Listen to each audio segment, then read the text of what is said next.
Então vamos lá. Nós Paramos estamos no aonde? capítulo 11.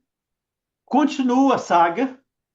Agora não mais os médiuns, mas os doutrinadores que falharam, que fracassaram.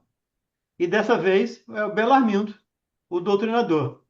E nós estamos no parágrafo: após ligeiro intervalo, continuou sempre grave. Todo mundo se Isso. encontrou? Antônio? Carlão? Rosemarie? Beleza. Acho que todo mundo se encontrou. Então, vamos lá. Após ligeiro intervalo, continuou sempre grave. Há de estranhar, certamente, tenha eu fracassado sabendo tanto.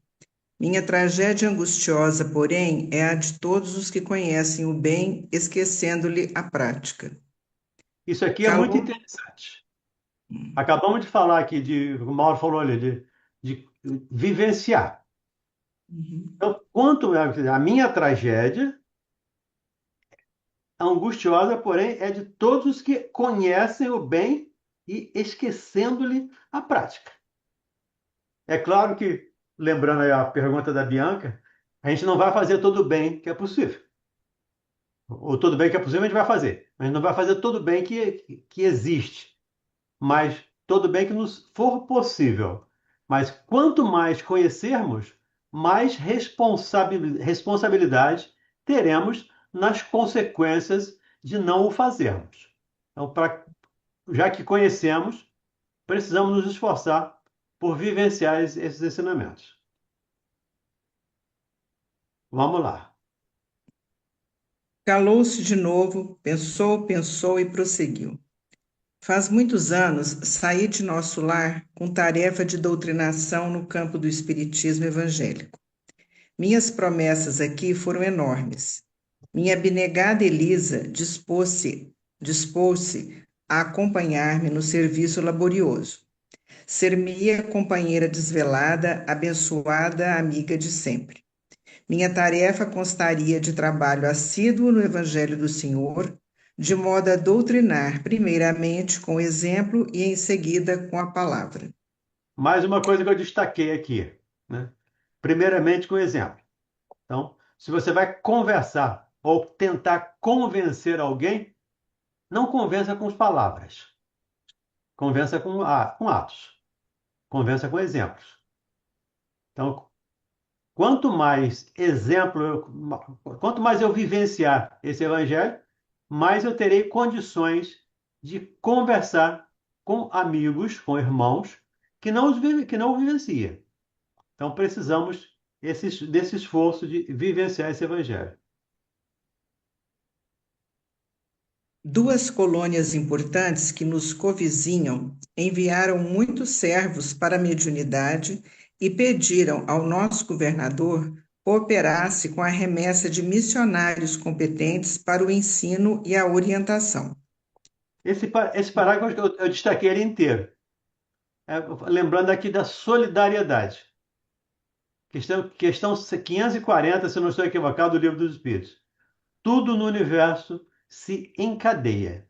Então, as duas colônias mandam médiums e o nosso lar manda os mensageiros, os doutrinadores para as missões, para completar as missões.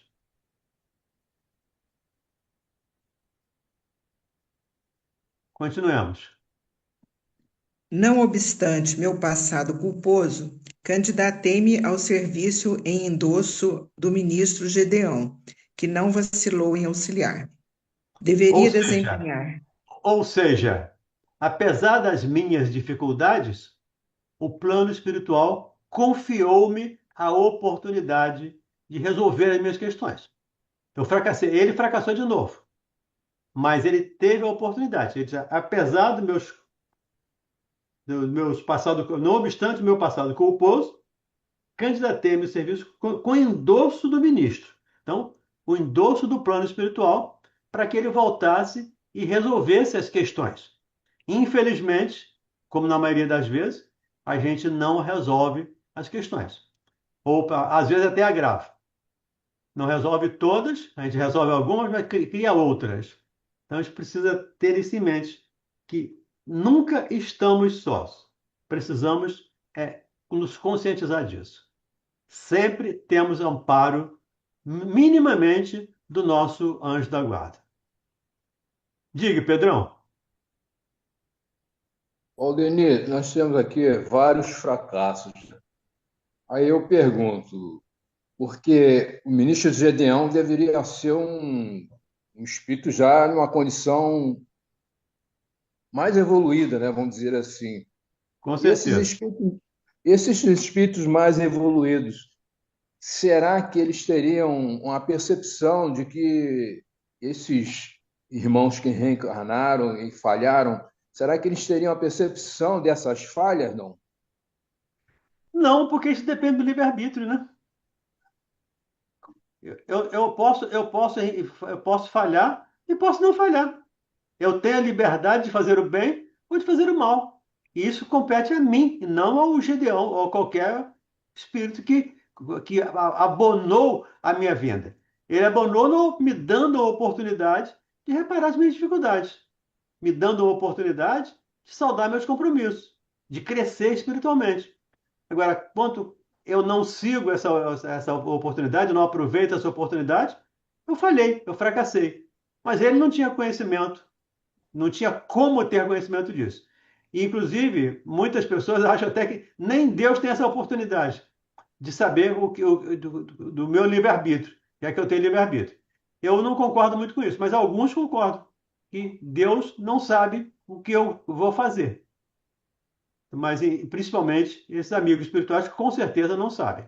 Ele não sabia, o Gedeão não sabia. Gedeão nem outro ministro qualquer da colônia Nosso Lar. Perfeito. Muito bom, valeu. Diga, Carlão.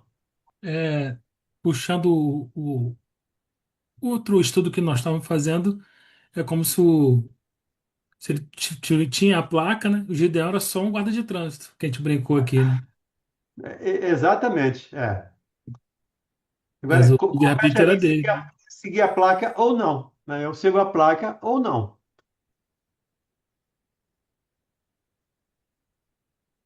Continuamos, Angélica. Uhum.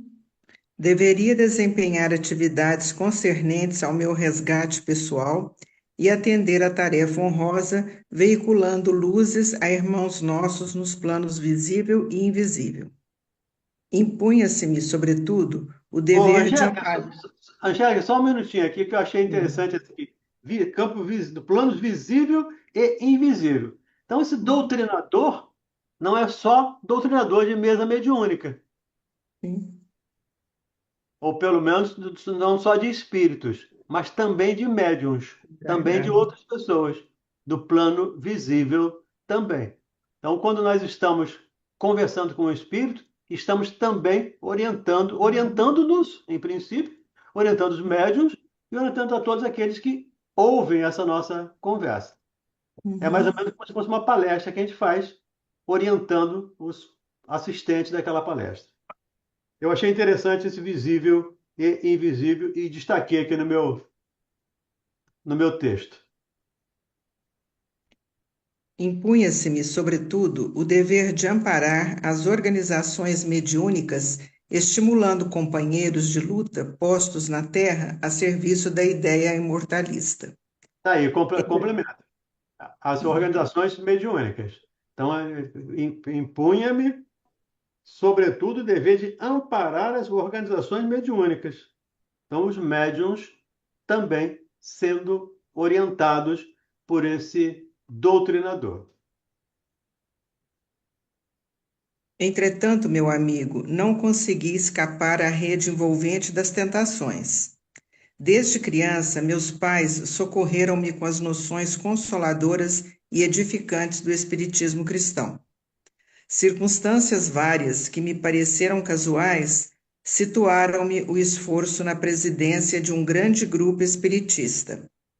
Os serviços eram promissores, as atividades nobres e construtivas, mas enchi-me de exigências, levado pelo excessivo apego à posição de comando do parco doutrinário. Mais uma vez aqui, perigo do apego. Quando a gente brinca aqui no OLX, é uma brincadeira, mas é sério, né? Aplica o OLX na nossa vida. Desapega. E apego não é só coisas materiais, não é só bens materiais, não é só dinheiro.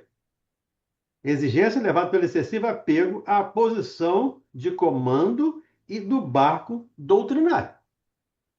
Então, o comando, o poder, também é estimulante e pode nos levar a quedas. E via de regra, Vaidade, né? hein? Vaidade dele também, né? Sim, também. Vamos lá. 8 médiuns extremamente dedicados ao esforço evangélico ofereciam-me colaboração ativa.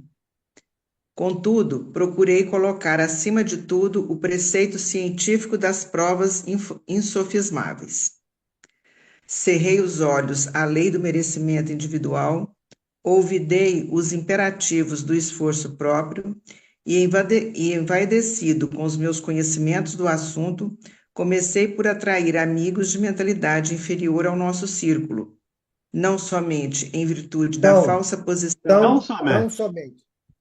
tão somente em virtude da falsa posição que usufruíam na cultura filosófica e na pesquisa científica. Estranhos propósitos egoístas, não, insensivelmente vicejaram-me na personalidade estranhos propósitos egoísticos. Meus novos amigos queriam demonstrações de toda a sorte e, ansioso por colher colaboradores na esfera da autoridade científica, eu exigia dos pobres médiuns longas e porfiadas perquisições nos planos invisíveis. O Só um resultado minuto, era sempre... Angélica. Oi. Só um minuto, por favor. Diga, Carlão. Vamos lá. Ele fala aqui que ele conhecia o assunto. Ele está se referindo à doutrina, Sim. porque se ele não é um estudioso, é, sabia das consequências, como é que ele caiu nesse desvio tão perigoso? Carlos, a, a- Ele- a pergunta, a pergunta vale para hoje. Como é que nós Hum. caímos hoje? Como é que nós erramos hoje? Nós sabemos. Nós conhecemos a doutrina, nós conhecemos o Evangelho. Pelo menos a boa parte de nós, ou a maioria de nós aqui, conhece bem o Evangelho. Não o praticamos. Ele se ligou aqui muito mais à parte científica, porque até porque isso, em princípio, era uma corrente. No princípio, logo no final do século XIX, tinha os espíritos religiosos e os espíritos científicos. Eram os espíritos científicos. Até hoje tem. Pois é, até hoje ainda tem isso. E o Bezerra trabalhou muito, né, o doutor Bezerra trabalhou muito para a unificação desses dois grupos, mas um querendo sobrepor o outro. E ele trabalhou muito, convidou pessoas que não conheciam espiritismo, mas que conheciam filosofia. E ainda hoje tem grupos, me lembro aqui do André falando de um grupo que ele conhece, o André Loureiro, não está no nosso grupo mais, que ele conhecia pessoas que faziam esse tipo de trabalho hoje, tentando repetir o trabalho de Kardec. Então, isso é vaidade. É o que a Angélica lembrou aqui. Não só o orgulho, não só a prepotência, mas também a vaidade. Podem dar um exemplo dessa divergência? Não captei. São grupos espíritas que entendem a doutrina espírita apenas como ciência. E aí se acabam se afastando bastante da questão filosófico-moral. Porque E outros pegam a sua moral, né? continuam buscando produção, entendimento, controle dos processos fenomênicos. Tá, entendi. Entendeu?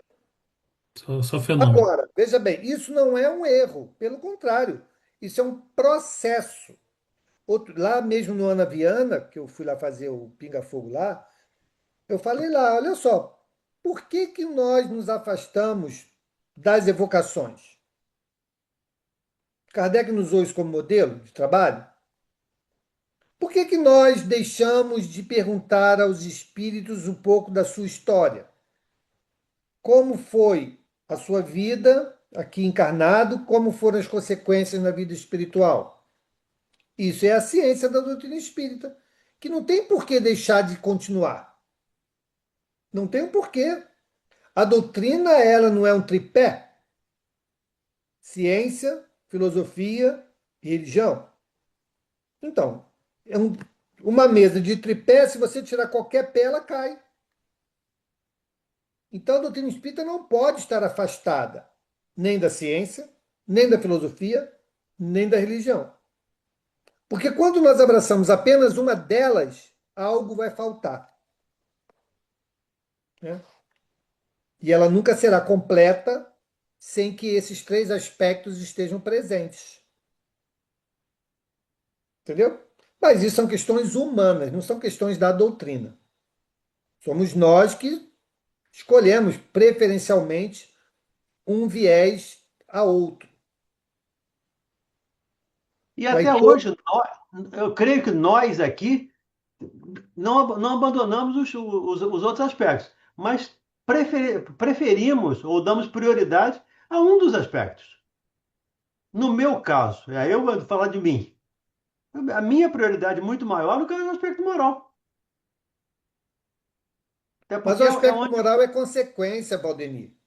eu O sei. aspecto moral é consequência. No processo construtivo, nós usamos a Começa no ciência. intelectivo, no Então, filosófico. exatamente. Exatamente. É. O problema Mas, está quando você não usa, quando você mas exclui o o processo. científico a gente acaba não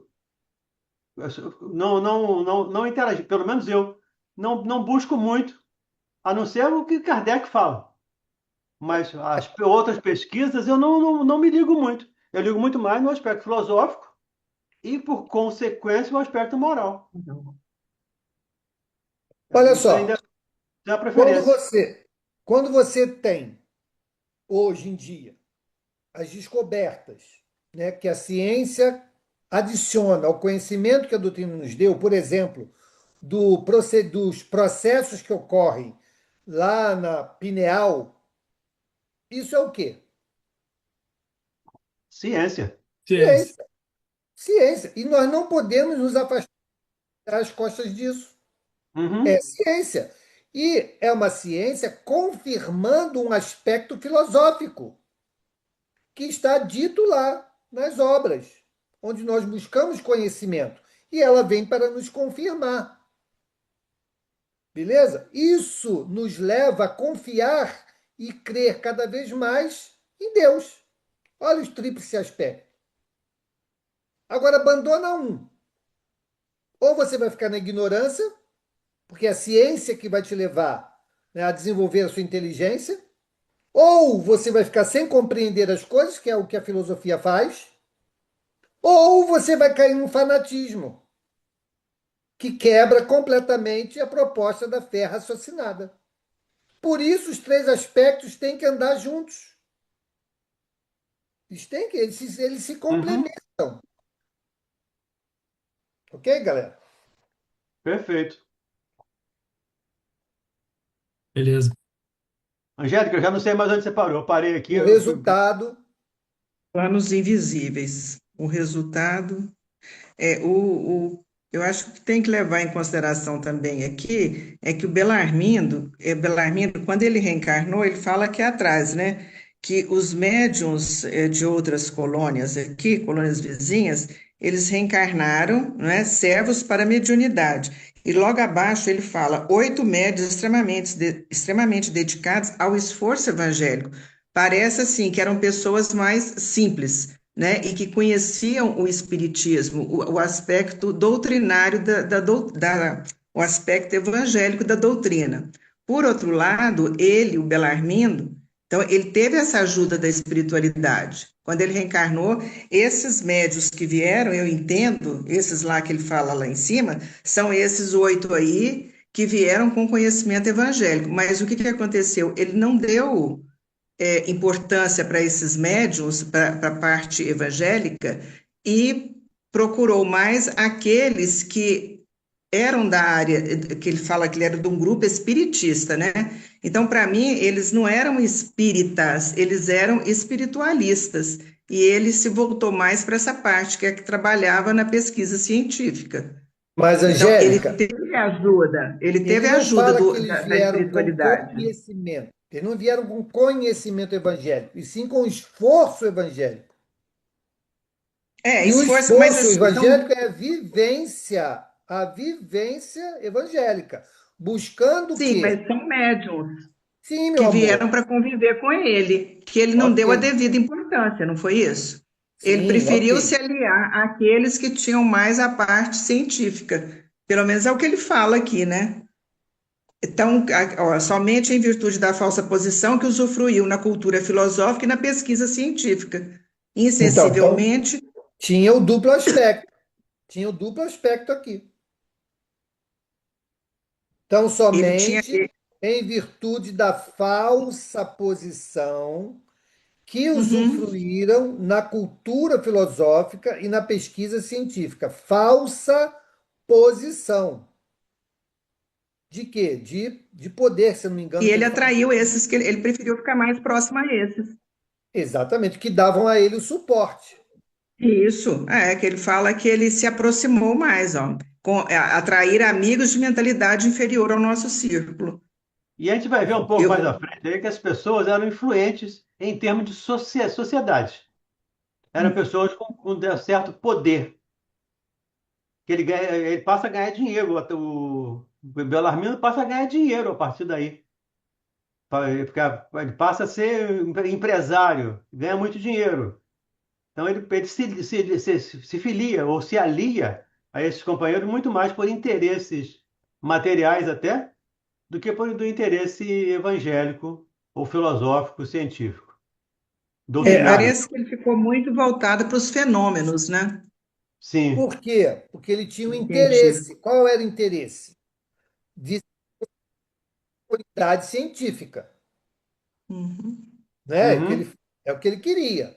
Então, ele usava os médiums para promover os fenômenos e Isso. dar a ele, provavelmente era ele quem conduzia o processo, dar a ele uma certa notoriedade, que é o que ele Uhum. queria, Uhum. entendeu? Então, esse é o Isso problema que ele. mesmo. E muitos hoje ainda sim. Muitos ainda se tentam se autopromover por meio desse tipo de expediente, né? Estamos no capítulo 11, Carmen. Vamos lá? Vamos lá, Vamos. Angélica. O resultado era sempre negativo, porque cada homem receberá agora e no futuro de acordo com as suas próprias obras. Isso me irritava. Instalou-se a dúvida em meu coração, devagarinho. Perdi a serenidade do outro tempo. Comecei a ver nos médiuns que se retraíam aos meus caprichos companheiros de má vontade e má fé. Prosseguiam nossas reuniões, mas na dúvida passei a descrença destruidora. Não estávamos num grupo de intercâmbio entre o visível e o invisível? Não eram os médiuns simples aparelhos dos defuntos comunicantes? Por que não viriam aqueles que pudessem atender aos nossos interesses materiais imediatos? Não seria melhor estabelecer um processo mecânico e rápido para as comunicações? Por que a negação do invisível aos meus propósitos de demonstrar positivamente o valor da nova doutrina? Pois é, quem dá esse Debalde. valor? Ele estava dando esse valor, né? E para ele o Uhum. valor estava nesses aspectos. Para os médios, talvez em outro, ou para outras pessoas em outra situação. Ele faz um monte de questão aqui, que Kardec faz essas questões. Os espíritos também têm desejo, têm vontade, também pode dizer não. E efetivamente disseram não para ele. Isso o levou a descrença e a partir daí desencadeia-se todo o processo. Ele E aí a queria gente. a mecânica, né? A mediunidade mecânica, né? Ele queria perguntar, responder assim mecanicamente, né? Sim, Ele não sim. queria a manifestação, parece, do espírito. É o que você falou aí, né? Que ele também tem a opinião dele, né?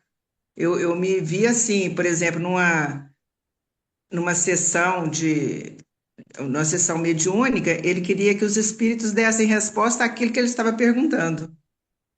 Uma coisa bem mecânica. Pois é, e ele queria evocar eu quero Santo Agostinho aqui. Santo É, Agostinho ali veio na para. hora. Eu quero. Uhum. E não é por aí, né? Diga, Mauro. Então, essa é a visão apenas científica da doutrina do processo mediúnico. Uhum. Ok? Então, ele acha que aquilo é Processo mecânico. cartesiano, né? É cartesiano. Eu Uhum. vou solicitar, a pessoa vai vir e vai dizer o que eu quero, né? Isso. Não é assim. Então, existe aí que entra as questões filosóficas do entendimento do propósito, né, do advento da mediunidade, né, como ferramenta de esclarecimento e consolação, e o aspecto evangélico, religioso, que diz que a mediunidade deve ser tratada como coisa santa. Então, ele desconsidera esses dois critérios e quer usar apenas o critério científico que exacerba, né, a sua pretensão de estar ali superior, conduzindo a vontade dos espíritos. Por isso que nós não temos e não devemos que nos afastar do tríplice aspecto. Não tem a questão também dos médios, Mauro, porque nem todos os médios estão no mesmo nível, né? Sim, então, tudo está dentro do mesmo conjunto. Todos estão dentro do mesmo conjunto. Se nós compreendermos com clareza os postulados doutrinários, dificilmente nós vamos cair nesse tipo de situação aqui. Exato. É isso aí mesmo. Mais uma vez, o estudo que nos salva. O conhecimento é que nos salva. Exatamente. Conhecereis a verdade vos libertará. Né? Está lá no Evangelho de João. Diga, Diga, Carlão. Carlos. Eu marquei aqui que ele, na visão dele, né, tudo isso era demonstrar positivamente o valor da doutrina. Na visão dele, isso era um Da valor nova positivo, doutrina. da nova doutrina. Essa nova era de É, quem? Dele, né? para ele, sim. Sim, Para né? ele, o aspecto importante era esse aspecto científico. Como ainda tem muitas pessoas hoje que têm essa percepção, que a parte moral é dispensável, que o importante é a parte científica. Quando o meu Mauro deu um exemplo muito interessante aí, que a gente sempre fala, da mesa de três pés. Você tira um e ela cai. Não tem como equilibrar. Ela se equilibra com os três. Se tirar um, o equilíbrio vai para o espaço. Vamos Continuamos, lá? Angélica? Debalde, Elisa me chamava para a esfera religiosa e edificante, onde poderia aliviar o espírito atormentado. O Evangelho, Aí a todavia. companheira, o espírito encarnado Uhum. designado para ajudá-lo. Então, Mais um, né? mais um. Não é só os desencarnados, mas o encarnado também. E é mais um aqui desse grupo de falha que conta com a esposa, né? A esposa, a esposa desencarnou e ele se perdeu. Agora, Anjo acho que de foi o guarda, anjo de guarda reencarnado. anjo de guarda reencarnado, exatamente. Então, em vão, a Elisa o chamava a parte religiosa e ele não deu ouvido. E o parágrafo seguinte responde bem essa questão aí, quando ele diz que o Evangelho é livro divino. O Continuemos, Angélica. Evangelho, todavia, é livro divino, e enquanto permanecemos na cegueira da vaidade e da ignorância, não nos expõe seus tesouros sagrados. Por isso mesmo, taxava-o de velharia e de desastre. Isso aqui é interessante, Angélica. Pelo menos me chamou bastante atenção. Enquanto eu permanecer na minha vaidade, na minha cegueira, eu Linha não do vou Evangelho. enxergar o Evangelho, as benesses do Evangelho. Ele diz, o Evangelho não se mostra para mim. Não nos expõe seus tesouros sagrados. Enquanto eu permanecer vaidoso, permanecer orgulhoso, eu não vou perceber. Por isso que a gente fala que cada vez que a gente lê um livro, a gente vê uma coisa diferente. Porque nós já mudamos de uma leitura para outra, a gente já mudou. Então era tudo velharia. Então continuemos. E de desastre a desastre, antes que me firmasse na missão de ensinar, os amigos brilhantes do campo de cogitações inferiores da Terra arrastaram-me ao negativismo completo. Do nosso agrupamento cristão, onde poderia edificar construções eternas, transferi-me para o movimento não da política que eleva, mas da politicalha inferior, que impede o progresso comum e estabelece a confusão nos espíritos encarnados. Por aí, estacionei muito tempo, desviado dos meus objetivos fundamentais, porque a escravidão ao dinheiro me transformara os sentimentos. E assim foi até que acabei meu. Aí, só um minutinho, Angélica. Escravidão é dinheiro. Me lembrou de novo as paixões. Então, ele virou escravo do dinheiro. É o cavalo dirigindo a carroça. Ele não está puxando, o cavalo está dirigindo. É a paixão mal utilizada, que cria dificuldade. E Kardec já nos avisa lá na Revista Espírita, né? Quando trazemos política partidária para o movimento espírita ou para a casa espírita, com certeza estamos no caminho equivocado.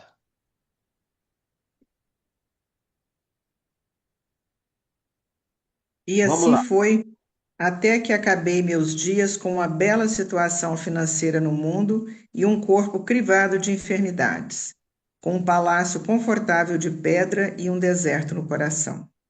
A revivescência da minha inferioridade antiga religou-me a companheiros menos dignos no plano dos encarnados e desencarnados. E o resto meu amigo poderá avaliar: tormentos, remorsos, expiações. Concluindo, asseverou: mas como não ser assim? Como aprender sem a escola, sem retomar o bem e corrigir o mal? Sim, Belarmino, disse abraçando, você tem razão. Tenho a certeza de que não vim tão só ao centro de mensageiros, mas também ao centro de grandes lições. É interessante. A oportunidade é sempre renovada, né? Mas como não ser assim? Como aprender sem a escola, sem retomar o bem e corrigir o mal? Então, a oportunidade vai ser sempre renovada. E às vezes, no mesmo campo, no mesmo papel, na mesma situação. Às vezes, diferente. Mas, via de regra, na mesma situação. Eu fracassei na riqueza, eu vou ter que insistir até aprender a trabalhar com a riqueza. Se eu fracassei na pobreza, a mesma coisa. Falhei na mediunidade, eu vou ter que trabalhar a mediunidade até aprender a aceitá-la ou trabalhá-la com dignidade. Até que eu aprendo. Um dia a gente aprende. Não sei quanto tempo, mas a gente aprende um dia. Lembrar Logo também, ali, né, gente, que nós não precisamos errar para aprender. Sim, claro. Nós não precisamos. Tem muita gente que diz isso, né? Ah, porque o mal também me ensina. Não. Eu aprendo com o meu erro, mas eu não preciso vir com o erro planejado. Eu erro porque eu sou imperfeito, eu erro porque eu sou Uhum. ignorante, eu erro por uma opção de motivos. Mas não que ele seja algo programado, não. Você vai lá, você vai errar nisso, nisso, nisso, para você aprender. Não, Você não é vai lá para assim. não errar. Vem para A gente não vai errar. para não errar. Exatamente. Então não há obrigatoriedade do erro para que haja o aprendizado. mas ao aproveitamento do erro para que o aprendizado também se estabeleça. Esse conceito ele é muito importante. E a gente pode aprender com o erro do outro, né? Exato, exato, Não precisamos cair no buraco, não precisamos cair no buraco para saber que tem um buraco. exatamente. É só conhecer. O Pedro tinha falado alguma coisa aí. Assim, a relação que existe, porque a gente vê várias falhas, né? Não são poucas. E nos dias de hoje, eu acho que ainda acontece, porque muita gente fala que o espírito, lá de Minas, oh meu Deus do céu, que fundou um colégio, Allan Kardec, Eurípides Barçanufo. Eurípides, Eurípides, disse que lá no plano espiritual ele fundou um hospital para atender os espíritas, né? Está no Espírita mesmo nível. fracassado. Hã? Espíritas fracassados. Pois é, então, será que está no mesmo nível disso aqui, dessas falhas aqui? Eu com acho que tá, certeza. eu acho que tá pior. É um E hospital Caramba, não só psiquiátrico. essas, e não só É um essas. hospital psiquiátrico. Não é um hospital comum, é um hospital psiquiátrico. tá Então, certo. vamos caminhando. Quando a gente acordar, tomara que não diga, você está no hospital de Eurípides Barçanufo, que aí vai ficar complicado. Acordei e estou menos em qualquer lugar, menos no hospital, porque é sinal de que fracassei. É porque aqui no livro fala da colônia, né? E não existiu hospital. Não existia o hospital, exatamente. O hospital foi criado pelo Eurípides Barçanufo, segundo aí alguns estudiosos. Diga, Maria Antônia. Não, é que você estava falando aí, quando eu voltei aqui, quando ele fala aqui, e de desastre a desastre, antes que me firmasse na missão de ensinar os amigos brilhantes do campo de cogitações inferiores da Terra, arrastaram-me ao negativismo completo. Aí depois, mais abaixo, ele fala do nosso grupo, agrupamento cristão, onde poderia edificar construções eternas, transferir-me para o movimento, não da política que eleva, mas da política inferior, que impede o progresso comum e estabelece a confusão nos espíritos encarnados. Aí em cima, esse desastre, que os amigos brilhantes do campo de cogitações inferiores da Terra estaram ao negativismo completo. O que ele quis? Eu fiquei meio confusa nesse pedaço todo aqui, nesse último, principalmente nesse aí, que ele fala isso. Os intelectuais, a quem ele se uniu, que estavam muito mais interessados na parte fenomênica do que na parte moral. Esqueceram a parte moral. E, por consequência, ele começou a cobrar dos médiuns, a exigir que os médiuns fossem meio que autômatos, que recebessem o espírito e dessem a resposta que ele falou. Como isso não aconteceu, ele começou a negação e se ligou à política partidária, que aí foi digamos assim, a pá de cal, pelo menos dentro da minha percepção. A pá de cal nesse processo, nessa falha dele aí. É porque aqui também eu entendi um pouco esse negativismo que você falou. Então, na parte intelectual, que ele só olhava, como o Mauro estava falando, só para a parte científica, né? Não na moral. Mas aqui também eu entendi quando ele fala que na politicagem inferior e tudo, e depois no final que ele fala que porque a escravidão ao dinheiro me transformara os sentimentos. Aí ele estava visando também, era na parte financeira. Financeira, financeira. Ele também estava visando isso, apesar de ele ter ido só pela parte científica, mas ele não foi por, eu acho assim, ele não foi, que só para ele era a verdade, ele não foi uma coisa. Ele também foi mais por interesses financeiros, não é? Não só financeiro, mas interesses de uma maneira geral. Quando ele se uniu a esses intelectuais, Ele E na quis. política? Eu tenho amigos importantes, eu tenho amigos doutores, eu tenho amigos pós-doutores. O que a gente falaria hoje? Tem amigos que são doutores de Harvard. Como tem alguém aí que costuma falar isso.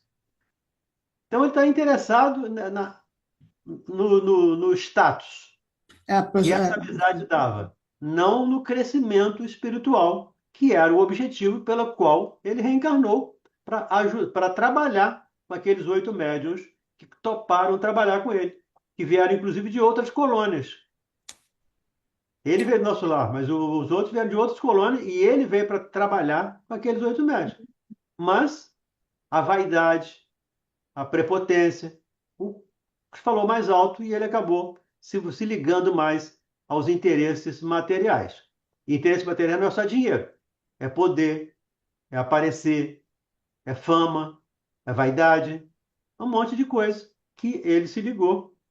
E ele diz aqui, não a política que eleva, porque a polis de Platão é uma política que eleva, mas ele fala da politicagem, a política partidária. E aí o nome já diz, né? É partido. É parte de uma sociedade. E a doutrina espírita não é partido, não tem partido. A doutrina espírita, apesar de alguns espíritos querendo fazer partido da doutrina espírita, ela não tem partido. A doutrina espírita é toda, é plena, é completa. Nós é que às vezes atrapalhamos em alguns pontos. isso assim, lendo tudo agora que você falou, ele realmente só estava à procura mesmo, ou coisa só trabalhando por Status. status, poder, É, era isso mesmo. Eu vejo status, mais por esse lado. exatamente. Era a vaidade. É, ele todo início, do início ao fim, mas é isso, ele só via ele, né? Ele e Uhum, essa parte de projeção, status, né? Poder, exatamente. né? Ah, Diga aí, Carlão. Ele começa lá o relato dele falando que tinha obrigação, o pessoal, como é que ele fala? Deixa eu ver aqui. Impôs-se no plano visível, impôs-se, sobretudo, o dever de amparar organizações mediúnicas, estimulando companheiros de luta. Então, essa seria uma missão que ele A veio missão cumprir. dele, Sim, ajudar encarnados e desencarnados. no entanto, ele abandona esse amparo, né? E vai para um lado da política ruim, né? Pelo que ele fala aqui, que é uma política inferior, que impede o progresso comum, e ainda cai na prova da riqueza. Esse seria uma encarnação de acúmulo de débitos? Acúmulo de débitos. Porque, além dele não cumprir a missão que ele veio, foi designado para tal, ainda se complicou muito mais. Ainda Uhum. criou outras dificuldades. Então, na minha avaliação, na minha percepção, ele acumulou débitos. E ele já Isso não tinha quer esse problema não com a quer dizer riqueza, né? que ele Que ele regrediu, tá? fala Por que favor, não entendamos isso. Não quer dizer que ele regrediu. Ele não tinha esses conceitos, esses conhecimentos consolidados, essa vivência consolidada. Então, ele deixou-se influenciar por aquilo que já estava dentro dele, habitando dentro dele. Ele ele não fala que regrediu nesse processo. ele Não fala é sobre dinheiro aqui mais embaixo, né? Que ele já tinha exatamente. caído novamente. E ele Quer- falou isso no início. No início ele falou, apesar dos meus problemas anteriores, Sim. ele solicitou e foi E o ministro, atendido. e o ministro Gedeão aprovou a vinda dele. Então, então ele já tinha lá as questões que ele As questões dele precisaria passadas. enfrentar. É. que muito provavelmente têm sido as mesmas questões. Ele voltou e não conseguiu superá-las. Sim, ele teve oportunidade, né? Mas como lá na espiritualidade não sabem do livre-arbítrio, né? Ele usou o livre-arbítrio dele de maneira errada, que ele podia ter acertado também. Poderia ter acertado. Ele escolheu não acertar.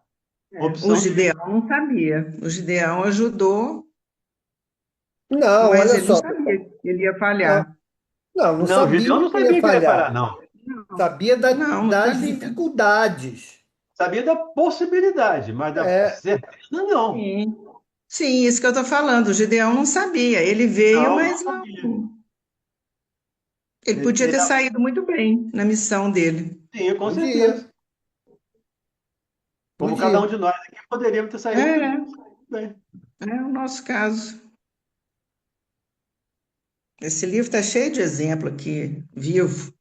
Esse livro é muito, muito interessante. Esse livro tá apavorando a Angélica. É. Tá apavorando mesmo. Eu só não fui para Politicália ainda, viu, Carlão? É, Não fui para Vamos parar Politicália aqui, ainda, né? não. nem vai. Vamos parar por aqui. Nem vou, Semana que né? vem, então, vai ser dia 27. A Capítulo gente começa o 12. capítulo 12, que continua a saga. Qual a última frase aí, por favor, que parou? É o Não, não, item não. Final do 12. capítulo. 12. Aí tem 12? Capítulo Não, 12. capítulo. Ah, A tá, palavra de 12. Monteiro. A palavra? Ah, Palavra de... Monteiro. Ah, tá bom. Tá, Tá bom? obrigada. Capítulo 12. Tá bom, obrigada. Bom, pessoal, obrigado. Aí. Obrigado, Valdemir. Obrigado, Angélica, todos que participaram aqui Nada. com as suas colaborações.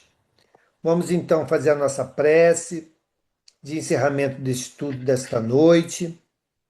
Vamos pedir o nosso irmão Evandro. Evandro, pode fazer a nossa prece, querido? Sim, sim. Por favor.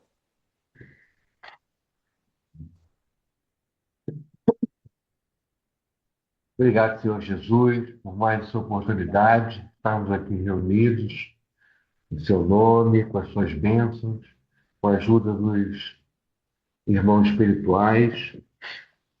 Obrigado por mais uma vez estarmos refletindo e aprendendo um pouco mais através de grandes exemplos que nos auxiliam a refletir na nossa vida, no que fizemos até agora, no que ainda podemos fazer, para que possamos nos munir desse conhecimento, né?